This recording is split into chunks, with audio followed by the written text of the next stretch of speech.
In Yu-Gi-Oh, there are a handful of good cards which can send monsters from your extra deck directly to the graveyard. So in this list, we're going over some of the best cards that you can send as a target in order to gain some good effects. And at number 10, we have the 5-headed Link Dragon. Now, this card doesn't have any effects when it's sent from the extra deck to the graveyard, and is purely on here because it has 5,000 attack.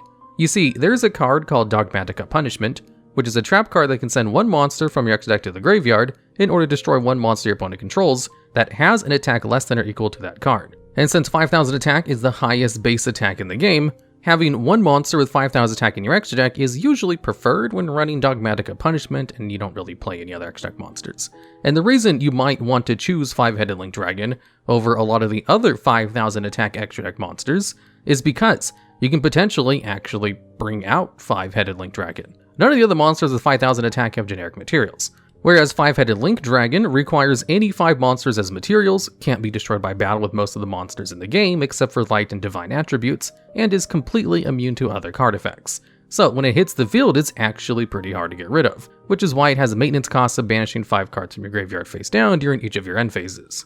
But it doesn't have any effects when it's sent to the graveyard, which is why it's at the very bottom of this list as just a mention for Dogmatika Punishment, a card which will be coming up pretty often in this list. And at number 9, we have Shaddoll Apkallone. This is a fusion monster with 2,500 attack, so a pretty good stat line as a Dogmatika Punishment target. It has the effect where if it's sent to the graveyard, you can add any Shaddoll card from your deck or graveyard to your hand, then discard one card. So if you run this card in your extra deck and send it to the graveyard, this actually gives you access to the Shaddoll Fusion engine, as long as you play one copy of Shaddoll Schism in your main deck. Shaddoll Schism is a continuous trap card which has the effect where, during either player's main phase, you can fusion summon a Shaddoll Fusion monster by banishing its materials from your field or graveyard, where you can then also send one monster your opponent controls to the graveyard that has the same attribute as that fusion summon monster, but your monster cannot attack directly while it's on the field. So, Shaddoll Schism is a really good card.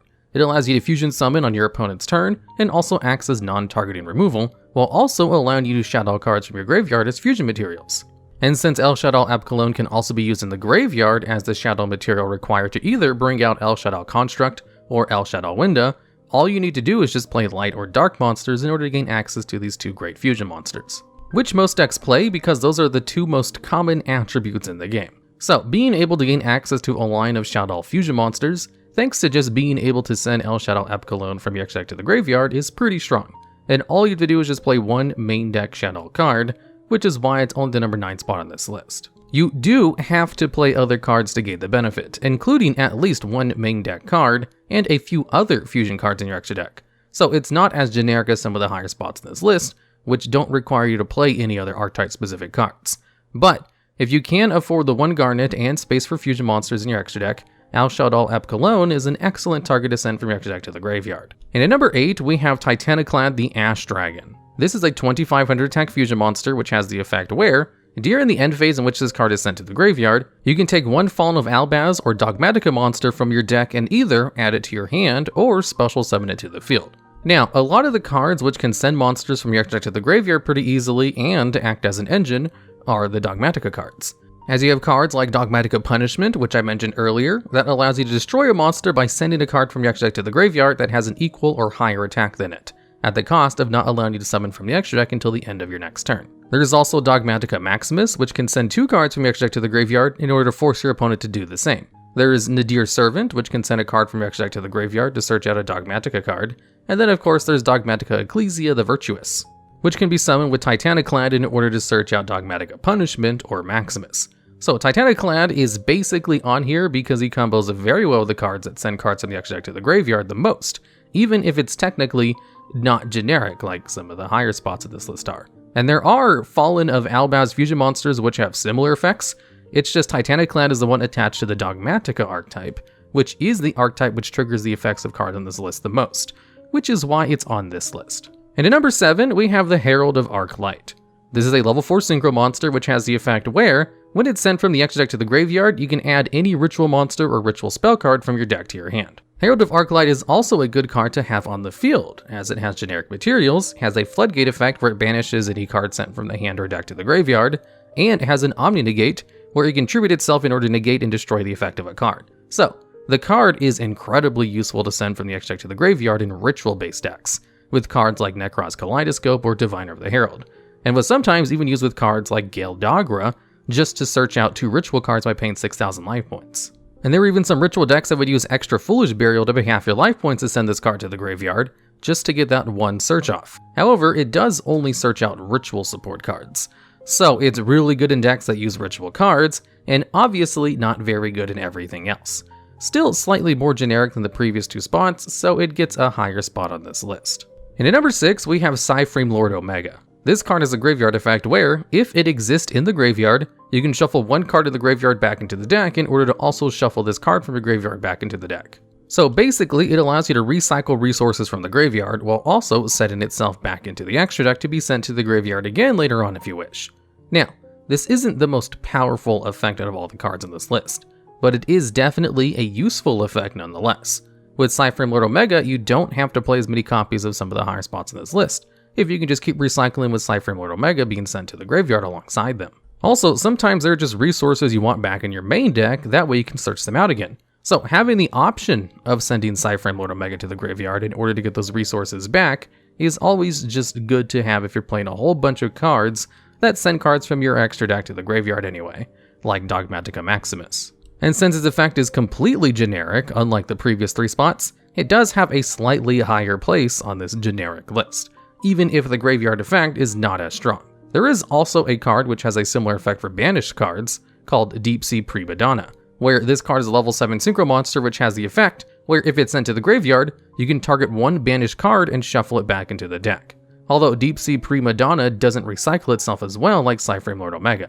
And PSY-Framelord Omega is just a good generic level 8 synchro monster to bring out on the field if you do have the availability to go into it, as it has the ability to rip cards from your opponent's hand during their turn. And at number 5, we have Predaplant Chimerafflesia. This is a 2500 attack fusion monster, like a lot of the good cards that can be sent from the extra deck to the graveyard, and has the effect where, during the next standby phase after this card was sent to the graveyard, you can add 1 polymerization or fusion spell card from your deck to your hand. So basically, it allows you to search out instant fusion or super polymerization, 2 really good generic cards that can be used in a lot of different kinds of decks.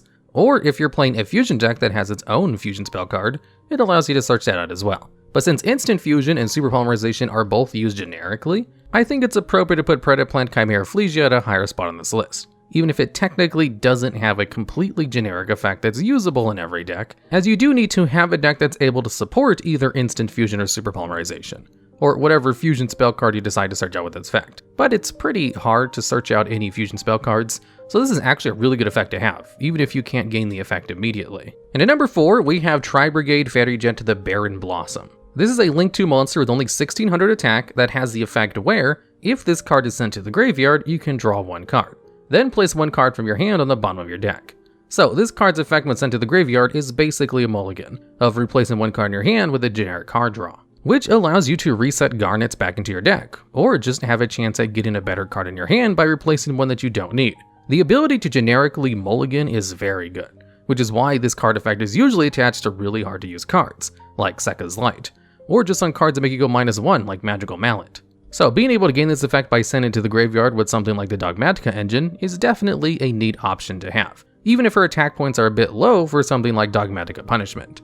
Alternatively, if you play a deck which banishes Beast, Beast Warrior, or Winged Beast monsters, another option is Tri-Brigade Shaddoll the Ominous Omen, as when it's sent to the graveyard anyway, you can search out one of those 3 types of monsters with a level less than or equal to the number of your banished Beast, Beast Warrior, or Winged Beast monsters.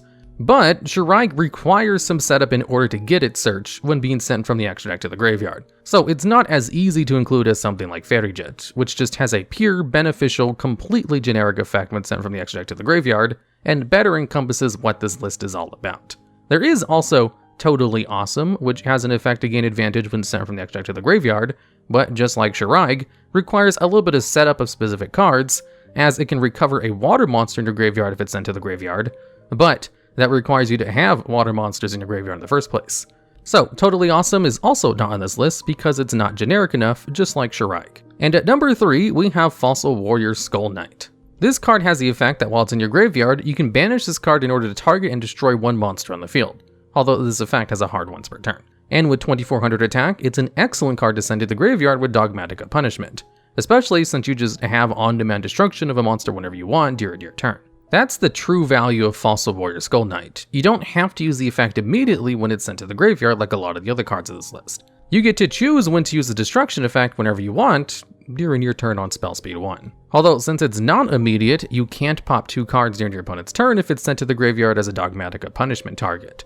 There is also another Fossil Fusion monster with a similar effect, called Fossil Machine Skullwagon, where its graveyard effect is the same as Fossil Warrior Skull Knight, except it targets spell and trap cards instead of monsters. So, Fossil Machine Skullwagon could be an excellent card in order to get rid of floodgates, as most floodgates don't really affect the graveyard, and generally the monsters on the field, but you could kinda just put it right next to Skull Knight in usefulness, as they both kinda do the same thing, but generally destroying monsters is slightly better. And at number 2, we have Winda Pegasus Agnister. This is a 2300 attack synchro monster which basically has an effect in the graveyard that won't activate until 1 card is destroyed. However, it has a Phoenix Winged Wind Blast effect when it does proc, where if one of your cards is destroyed by battle or card effects, you can banish this card from your graveyard in order to shuffle 1 card your opponent controls back into their deck. And the great thing about Winda Pegasus over something like Fossil Knight is the fact that it doesn't destroy, and its form removal is in one of the best ways possible, spinning a card back into the deck. You see, one of the advantages of returning a card back to the deck, or called spinning in Yu-Gi-Oh slang, is that a lot of boss monsters have protection against destruction effects, but rarely do they have protection against effects that remove them from the field in other ways. So, non-destruction forms of removal are pretty powerful. However, one advantage of sending a card back to the deck has, over other effects that remove in clever ways, is that there's a ruling in Yu-Gi-Oh! Where monsters can't activate their effects in the deck unless they specifically say so. So, if a monster has a floating effect that activates when it's removed from the field, then it actually doesn't activate if it's returned to the deck. So spinning a card completely shuts down most of the floating effects in the game, and they even updated a ruling to apply this to extra deck monsters as well, as they used to get around this little ruling as the extra deck was just treated slightly differently than the main deck. So if you want a form of non-destruction removal through sending cards from the extra deck to the graveyard, then Winda Pegasus Agnister is the only way to accomplish that. And it's an excellent card to have in any extra deck if you're playing cards that send cards from your extra deck to the graveyard, even if you can't activate the effect immediately, and it does have a hard once per turn on its graveyard effect. And at number 1, we have Elder Entity Natis.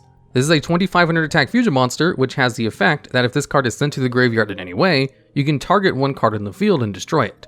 Its effect is not once per turn and happens immediately upon being sent to the graveyard. So, if you have a card like Infernoid Tierra, which has an effect to send 3 cards from the extra deck to the graveyard, you can send 3 copies of Elder Entity Natis to the graveyard in order to destroy 3 cards on your opponent's side of the field. Also, if you just send Elder Entity Natis to the graveyard with something like Dogmatika Punishment, you'll be able to activate its destruction effect immediately afterwards, to essentially destroy 2 of your opponent's cards during their turn from 1 card in your possession, granting you a +1 in card economy. You can also send Elder Entity Natis to the graveyard with Dogmatika Maximus along with any of the other cards on this list to gain the effects of destroying any of your opponent's cards immediately, and then maybe destroy another one with something like Fossil Warrior Skull Knight, Fossil Machine Skullwagon, or just having Winda Pegasus Agnister in your graveyard as a form of protection for when your opponent destroys your cards. Basically, a lot of the cards that send cards from the extra deck to the graveyard will want to send Elder Entity Natis to the graveyard because the effect is just so immediately useful and not once per turn. If you're just looking for 1 card to add to your extra deck that can be sent from the extra deck to the graveyard, Elder Entity Natis is definitely the best option, because it's so useful in all kinds of situations, because being able to destroy any card on the field is just good. Especially if you're able to get the effect while gaining other benefits, like searching a card with Nadir Servant, increasing the level of Divine over the Herald to 6 for Beatrice plays, or destroying with Dogmatika Punishment. It also basically turns the effect of Dogmatika Maximus and Infernoid Tierra into targeted destruction. Elder Entity Natis has got to be one of the most used fusion monsters that never hits the field, because its best effect is just being sent directly from the extra deck to the graveyard, so it easily takes number 1 spot on this list, even if some of the other effects on this list might technically be better for certain archetypes. Alright, and that's the list. If there's any other better cards that gain effects when they're sent from the extra deck to the graveyard that I may have missed, or if you have any ideas for future videos just like this one, I'd love to hear about those things down in the comments.